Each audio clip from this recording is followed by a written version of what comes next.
The House of Commons just capped off one of its least productive years in history. In 2025, Canada's House of Commons sat for just 72 days, the fewest in more than 80 years. This was even lower than in 2021, when COVID-19 disruptions limited parliamentary sittings to 95 days. The last comparable low occurred in 1937, when Parliament sat for just 62 days, though it then governed a far smaller population and budget. Despite overseeing a $586 billion federal budget and representing 41 million Canadians, the 342-member parliament passed only 7 bills in 2025. One was the federal budget, another was a bill to extend Canadian citizenship to foreign nationals with Canadian-born parents.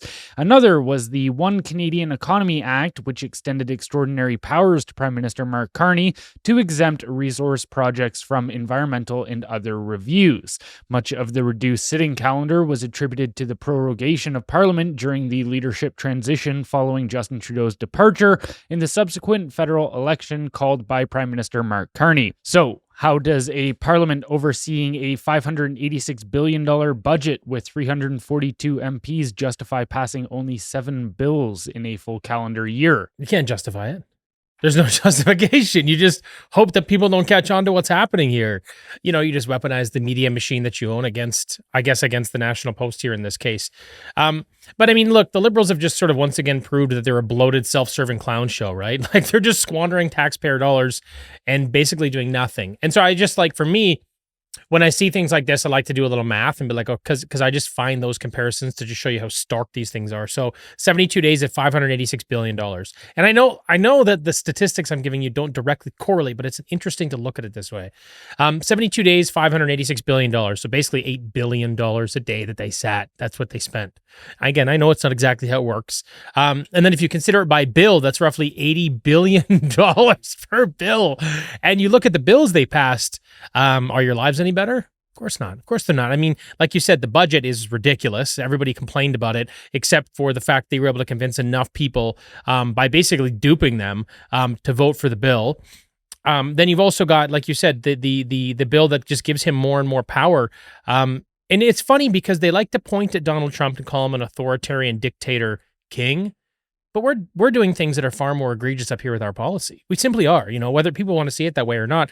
It's exactly what's happening. And kind of on that conversation, U.S. Congress passed over 60 bills in the same period for reference, So this isn't just an efficiency. It's sort of a systemic failure where Canadian Parliament has, like I said, devolved into a circus. I don't know how we correct course here. I don't know what it looks like. And, you can blame Trudeau. You can blame prorogation. You can blame a few things, but they also took an extended summer break. They also delayed even giving us a budget. So this is just from top to bottom an absolute shit show. And what blows my mind is the media does such a good job that Carney's actually up in the polls in terms of how Canadians see the man, which to me is insane. Well, and it's important to put this on the backdrop of the liberal media apparatus was also telling us that this was Canada's point of crisis, right? With Trump and the 51st state rhetoric and tariffs and all of this, which are a real threat, especially the tariffs and the economic scenario that Canada faces.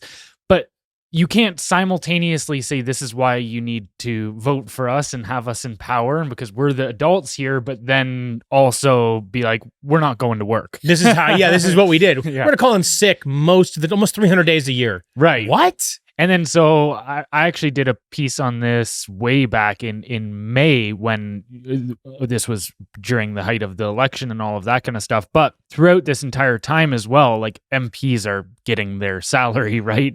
No matter whether they go into work or not. Of course. They're not getting paid hourly.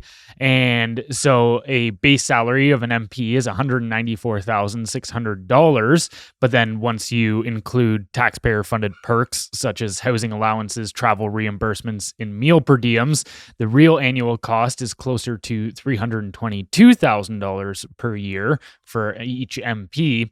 And then so over the 455-day period from the Parliament getting frozen in October of 2024 for the Green Slush Fund scandal, then going through Christmas 2024, Trudeau's prorogation in January of 2025, to the leadership Liberal leadership race to the federal election to then sitting for like 3 weeks, going on summer break, coming back, then going on Christmas break again. That equates to roughly $563,482 per MP over that time period.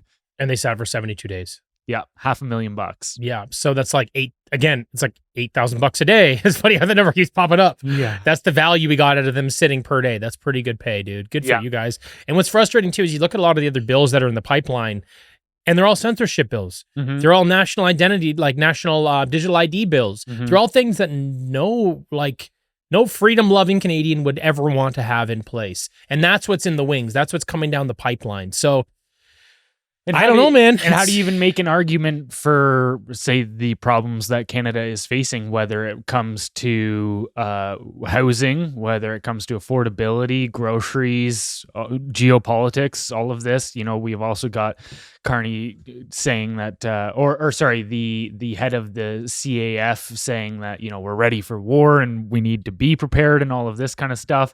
And then your main legislation focus is things like censorship. It doesn't track, especially if you look at this and you go, okay, we have right now where our efficiency rate is 7 bills per year.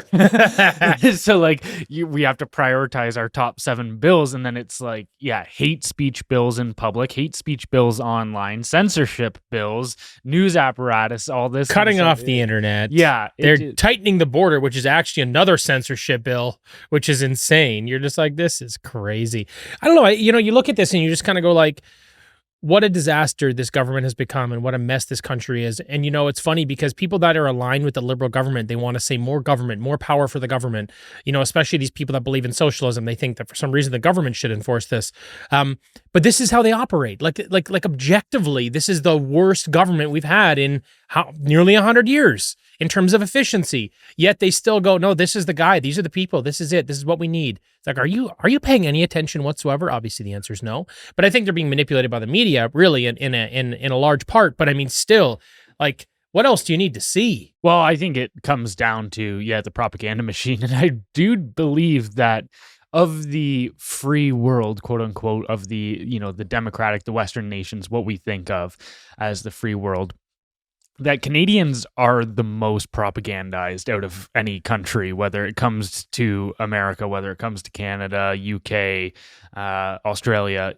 Don't get me wrong, you obviously have groups that have a very similar sentiment within those other nations as well that just trust the establishment, put on the nightly news, put my head down. Yes. But I think Canada is levels beyond what most nations are. And so that's why it's like they're completely delusional. Well, what was it? There was something out the other day. It was an article that popped up the other day that basically said people that watch CBC believe that they are the most informed. Yeah. And CBC and Al Jazeera. Yeah. So you look at CBC and you go, okay, well, that is the most funded propaganda machine in our nation's history. And you think you've got it all figured out? No wonder people aren't paying attention to how poorly our government's being run. And it just kind of goes to show, like, not only are we potentially the most propagandized, we're the most apathetic, which is sad, right? Because you need to mobilize if you want to create change or action. And I don't know, man. We just don't seem to have the ambition. So I don't know. We'll see what the next year looks like as things shake out. But if you see another year like this for the Liberal government or anything close to this, I don't know how they maintain power. And if they do, this country is worse off than I thought. Yeah. And that really goes to the larger critique of Canadian politics in general, because, we talk, okay, this is the least sitting parliament in 100 years. But you even look over that track record of 100 years, our entire electoral history is pretty much long Liberal dynasties with short conservative interludes. Yes. And those always happen because the Liberals are in power for so long that they end up getting into deficit spending. Things get out of control. The people become so fed up, and then they go, okay, fine, we'll finally make a change. And then you get a short interim conservative government, and then people just run back to the Liberals in 4 to 8 years. It's weird. It's our default vote in this country. I actually think this is why. So I say that all the time. I always say, the default vote in Canada is Liberal. But I think I know why, and I think it's because despite what the Liberal Party has become today, throughout the majority of its history, they were the party that supports a more socialist approach to governance. And Canada prides itself on all of its social programs. So it very much comports with the national narrative. Mhm. And then as you continue bringing more and more people into the country for like immigration, and you like a lot of them are also living off the government at this point because our threshold's so low on accepting new immigrants, you kind of create this again, sort of another vacuum for liberal support. So you think about how this changes into the future, and I don't think it does. I think you're going to continue to see this kind of default liberal vote because of these things. So yeah, I mean, look, I don't want to be all doom and gloom. It's only the first topic of the day. I'm sure we'll brighten things up as we move on. But unless we decide to start recognizing this, unless we decide to start listening to independent voices and objectively criticize their performance and then do something about it, I have no idea. I have no idea what this country becomes, because this is the most ridiculous shit I've ever seen. I think it's less about what that Canada itself will determine its own fate, as it will just cozy up to whatever the new order globally becomes. So if you think about, let's say it's just like a high school yard, Canada is one of those kind of unknown figures on it. It's like they're not brash, they're not up in anyone's faces if things are about to if shit's about to hit the fan. No, if this is prison, they're holding somebody's pocket. And they're just going, okay, I'm gonna somebody out there understood what I was saying.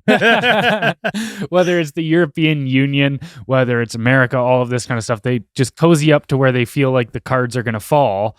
And then it's like, so however things shape out on the global front is where I see Canada end up going, Right. Not necessarily that we're going to, determine our own future per se. That's even worse. Yeah. Cool. Well, Great. Sweet. Awesome.